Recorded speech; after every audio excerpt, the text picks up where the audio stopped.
There's some election controversy at the Saskatchewan First Nation, and as Mick Favel tells us, the Election Act that the nation used is coming into question by some of its members. A number of members from Zagime Anishinbek are raising concerns over a recent election held on their nation.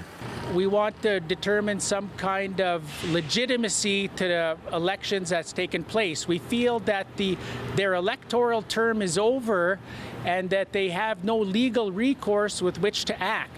And all of those things they are doing are in contradiction to fair and just governance. On September 6th, a new chief and council were elected in accordance with the Zagime Anishinbek Election Act. The act was voted on the nation in April and passed, allowing for electronic voting to be included in future elections. A week before the election took place, Indigenous Services Canada notified the nation not to use the new act as it had not yet been reviewed by ISC and a new chief and council would not be recognized. Zagime went ahead with the election anyways. When asked for comment, Chief Lynn Acus sent a statement saying, "The Zagime Anishinbek Elections Act meets or exceeds the requirements of the First Nations Elections Act, and the election was conducted fairly and transparently."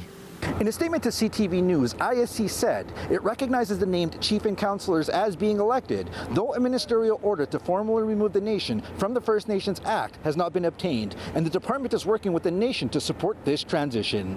Adding, they are aware of the concerns raised about the election, but do not have the authority to investigate or decide on First Nation election matters. We support sovereignty, but sovereignty has to be done in a fair, just, and legal way. This is not sovereignty. This is not done fair or legally.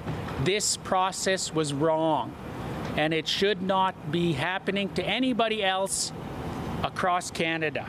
ISC says the election can still be appealed within 30 days. In the meantime, Zagime says the newly elected chief and council acknowledge members' concerns and welcome respectful engagement. Mick Favel, CTV News, Regina.